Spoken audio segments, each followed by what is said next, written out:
Right. So all of this is going on. But at the same time, we do have a larger than ever number of genuinely unbought, grassroots funded Democrats, progressives in Congress who did have the power in this moment to clarify the power dynamics, which are so often obscured in Congress. They don't do it.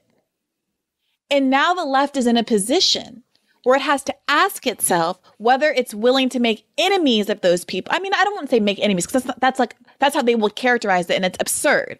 But to frankly put pressure on those people in a way that, go please, I think what you're saying is if they don't do it, we got to do it. I don't look at AOC as an enemy. She's been bought. I mean, she's... Well, what do you mean by that? What do you mean when you say that? Well, I think her heart is probably in the right place. I don't know her. I never met her. But I don't look at her as an enemy the way I look at, Tom Cotton or somebody, or Mitch McConnell as just, two of the most venal human beings who ever walked the planet, along with Trump and Stephen Miller, who looks like something out of a Bela Lugosi film. But I think we have to be clear in terms of our understanding of how power works, that these people have been emasculated, and they've shown it. They have decided that their political career is more important than confronting the monolith, and so they're not going to confront it. Do you really think that's what's going on with people like... Yeah, Pelosi... These are, forget the public face. And I mean, I work for the New York Times, so I got a good look at what the inside of the machinery looks like. And these people are really vicious, vindictive figures who will destroy you if you cross them. So and AOC and everyone's figured that out. So when someone like AOC says, I would rather be a one-term congressperson, this is what she's saying when she's running. I would rather be a one-term congressperson than to forsake my values. He laughed. I understand over time, even someone like Biden, who, wasn't, the grand scheme of Congress, didn't come from an affluent political family or anything like that. Once you're in there for 30, 40 years, yeah, you're invested. That's how you make your money. But someone like AOC, you're brand new. I, as much as I'm characterized as like being antagonistic to her, I'd be willing to give her a lot more benefit of the doubt than most, because she hasn't invested as much as a lot of other people in playing this game and staying in Congress. So that's part of why it's so confusing and frustrating when people like her, who just a year or two ago were saying, hey, I'd rather be a one-term congressperson than forsake my values. Why aren't we, it's ridiculous that Democrats haven't ever forced a vote on Medicare for all. Like, she's literally just said those things within the past 24 months, is now not choosing to leverage her power. And is it just as simple as, I want to stay in Congress, I am enjoying this $170,000 salary? Yeah, it's that, and also the belief that my being here is better than my not being here. I mean, they'll rationalize it. See, I think that's more of it. I think that it's very easy to say. I think that's 100% it for, I've been saying that for a while, but I think that the squad members have totally, they justify it by saying, well, I could sacrifice my career, but then Wall Street and, the corporations are going to fund some, other candidate, and they're going to get this spot. And it's better that I'm in here. Oh, 100% it is. 100%. It's totally short-sighted for one, and doesn't really take into account the gravitas of the situations we find ourselves in. Obviously AOC started her career with elevating the Green New Deal, which was great, and which, gave us all so much optimism about her in the first place. And that's an issue which, you can't just sit around and build a career on, and then, 30 years later, you might be Speaker of the House or whatever. And now maybe we can do something about it. No, that's an existential issue that we have to act on, within literally less than a decade, essentially. You can't just, sit around and accumulate power and try to work your way up. And that's just one of many issues. Obviously, we have essentially a genocide of Americans on a yearly basis, thanks to our cruel, inhumane, corrupt healthcare system, and the fact that that industry pays off those which are intended to regulate it, a laughable notion. So again, it's just this lack of urgency. And I think that if anything, the whole experiment of sending the squad members to DC has really been interesting to me in showing just how quickly human beings kind of just reacclimate, or their brains just rewire to whatever situation they're in.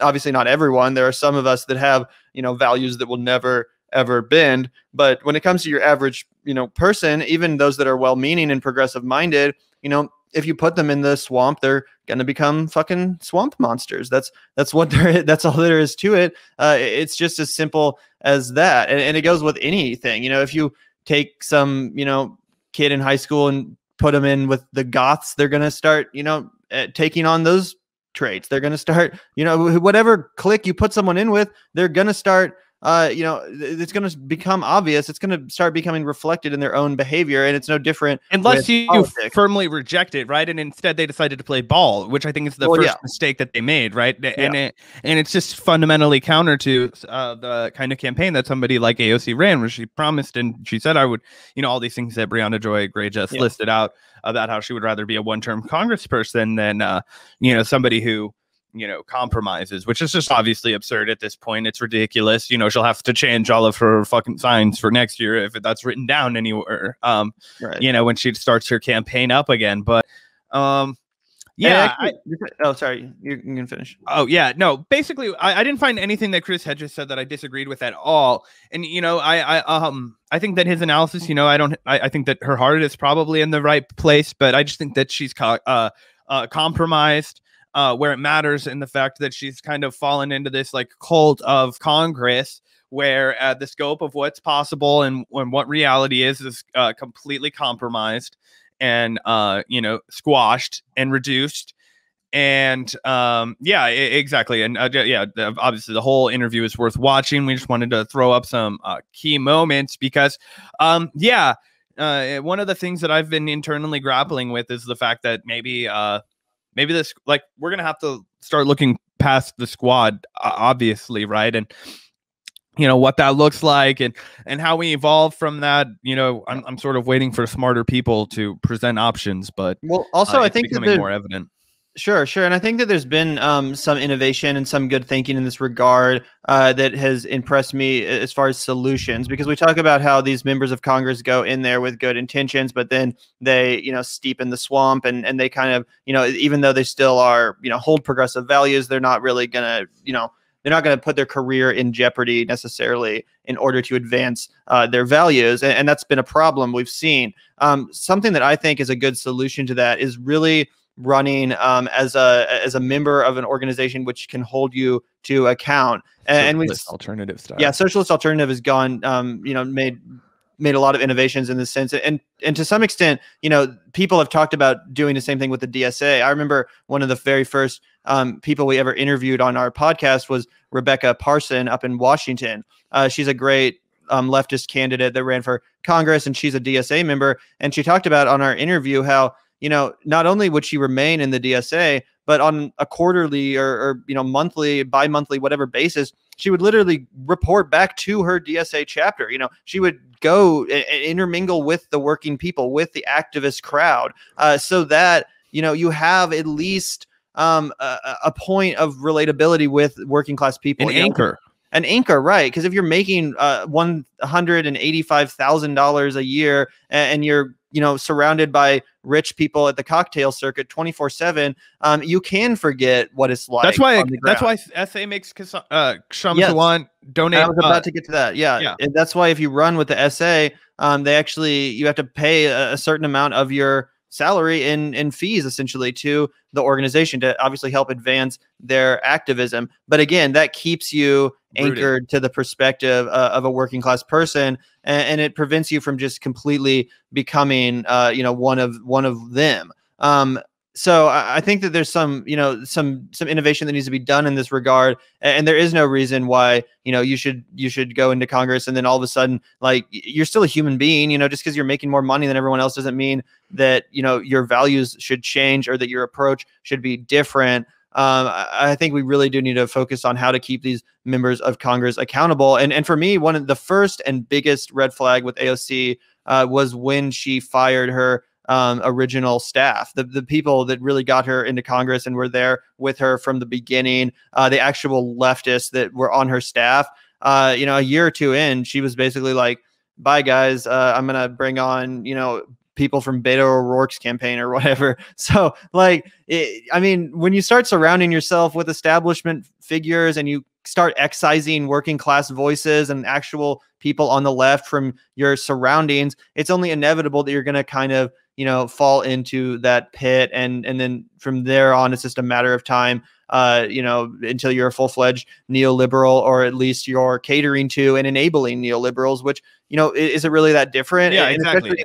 especially if you're bringing an immense, you know, popularity and celebrity to it. In that sense, you're bringing that celebrity to neoliberalism as well, and you're kind of glamorizing it in a sense. So at that point, it might be counterproductive to have, you know, members of the squad even associated with the Democratic Party. I'm not the first one to make that point, but I think it, you know, bears repeating and worth thinking about. Yeah, I think that there's a lot there. You know, and I think that the only other point that I would like to make, as opposed to where we move next, is just a matter of, and again, for people that want to check out, I think Chris Hedges makes this point, is, you know, he talked about how the for $15 minimum wage, we should have been, you know, surrounding the Capitol, right? We should have been on the ground in DC, and this should have been organized by the squad members had they wanted it to, right? So had they wanted to use that valuable platform that they had, that 12 million Twitter followers or whatever the fuck AOC has, plus Instagram, plus I don't know, whatever the fuck else, she's on TikTok probably and all that shit, you know, and you use that to put bodies outside of Washington DC, socially distanced with masks, and make the point that says, no, we need fucking $15 right now. Figure it the fuck out, guys. We're not voting for this. And all of these people aren't leaving until we see that bill with, you know, the $15 an hour in it. That's the kind of ball that we have to be playing. Yeah. So essentially now, since AOC and the squad and, you know, anybody else, Bernie Sanders, they're not going to do that. So at the end of the day, I guess now it's building up people who are willing to do that and making it happen, which is where I see, you know, obviously, you know, Gavin and I are not people with the largest platforms, but people who are in this podcasting media sphere, I think it's going to actually be incumbent on them. And obviously the people with a lot larger platforms than us will have a much wider reach with their voices. But I do think it would be extremely powerful if you got it, instead of, you know, a group of real, you know, large, big time bread tubers, you know, people like Kyle Kulinski, like Jimmy Dore, like Crystal Ball, whatever, all these people, right? And if they actually did say, hey, we're all going to be at the Capitol and we're all going to be peacefully assembling until we get this thing, and we're all going to sit here and we're not going to leave, and we're all going to be socially distanced, and we're all going to be safe, and we're going to do it like this, and, you know, here's how we're going to do it, and you know, if you absolutely can't make it but you want to pitch in, here's how you can help with coordinating and helping people get rides and you know, transportation, and oh, you're coming across country, see if you can help people. These are all things that people with 1 million subscribers, think about that number, 1 million subscribers. Okay, if you get 100,000 people to show up in DC and stand outside of the fucking Capitol building and say we need $15 an hour, that's the kind of shit that gets you heard. Of course, it should be incumbent on our Congress people to lead those kinds of actions and lead those kinds of efforts. But I think that you know, the popular media figures should be picking up where they're dropping the ball, right? Saying, I have this tremendous popularity, I have this tremendous platform, I have all these people who are supporting me, right? I mean, think about all the people that are financially contributing. If you just look at Bad Faith, Chapo Trap House, I mean, a few other lefty commentators, and the people who are not just listening, but willing to actually commit monetarily. That shows you know, some level of commitments, particularly when you're dealing with a working class audience that's likely not just, you know, able to sign up for whatever on a whim. I think that we would all be surprised at the kind of power that those people have to coordinate an event. So I would really like to see that happen. You know, in the future. I think that's a missed opportunity if that's something that political media doesn't do.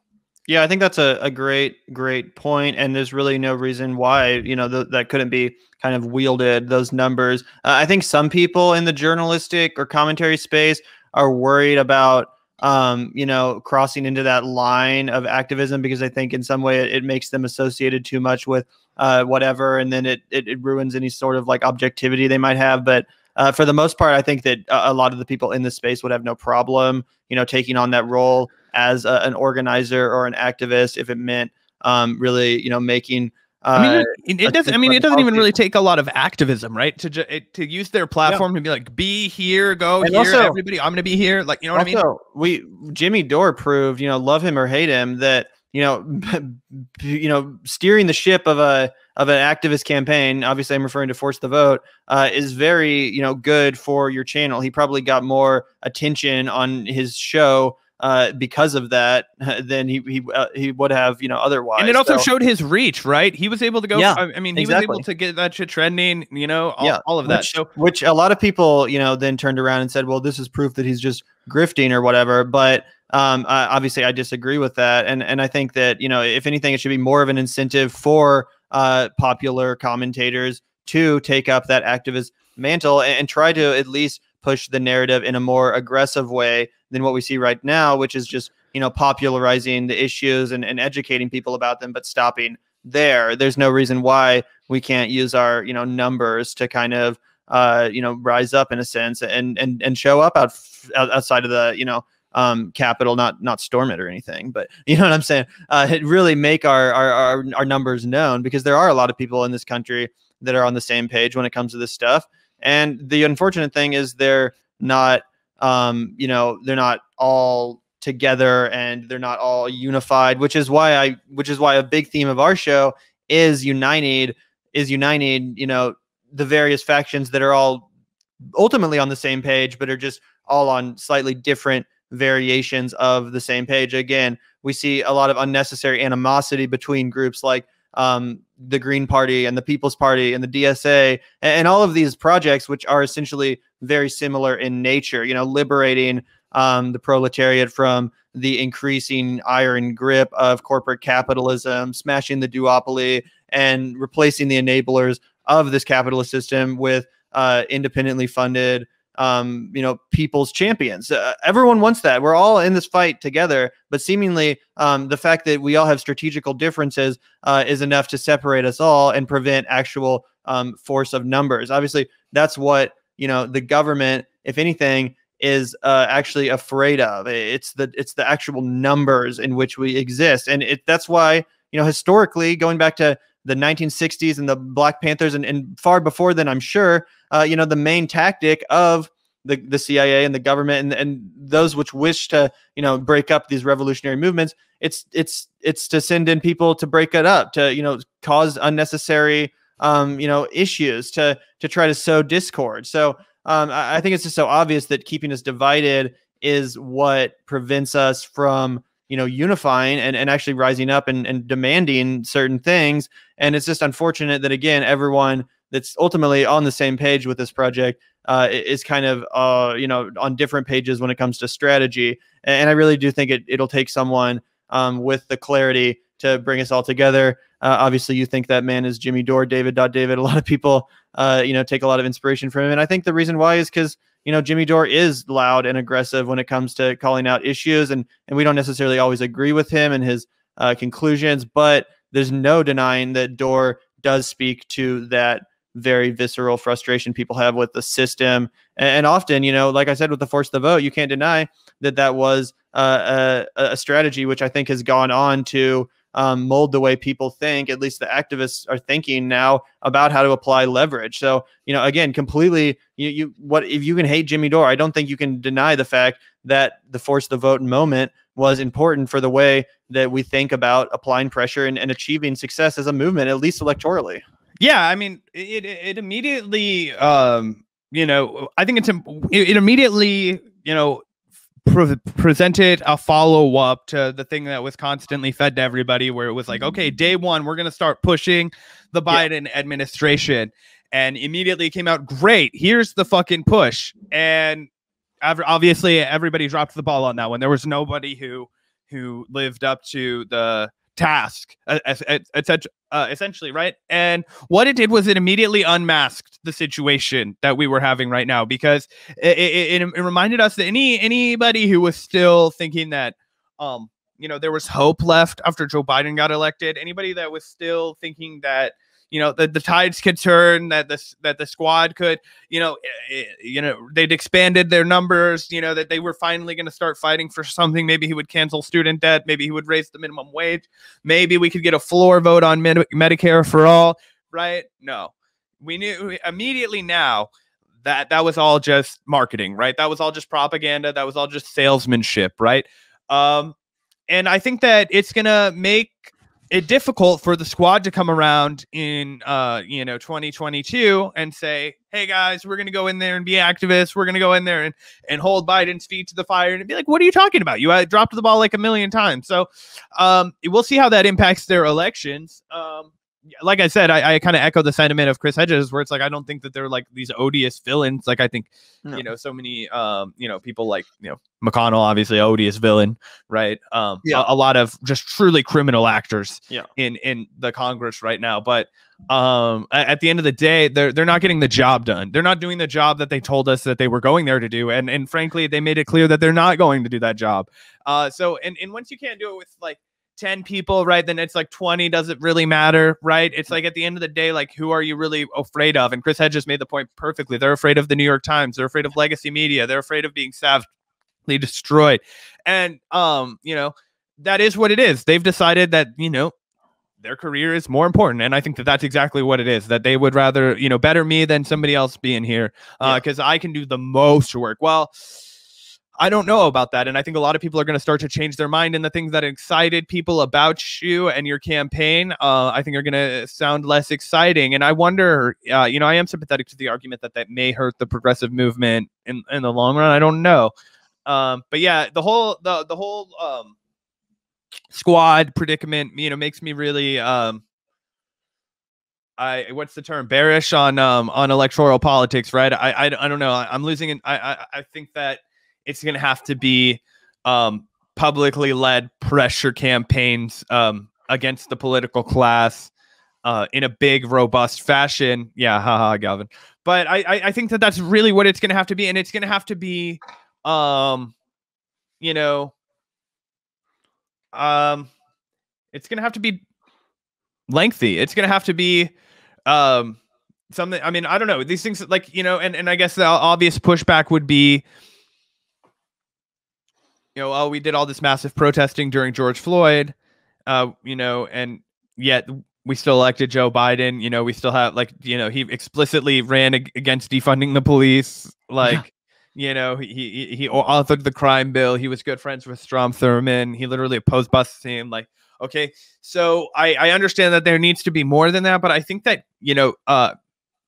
if we could get started, really bringing large scale public pressure and showing people that is normal now. We've cracked the ice, right? George Floyd, a lot of people have participated in a protest now.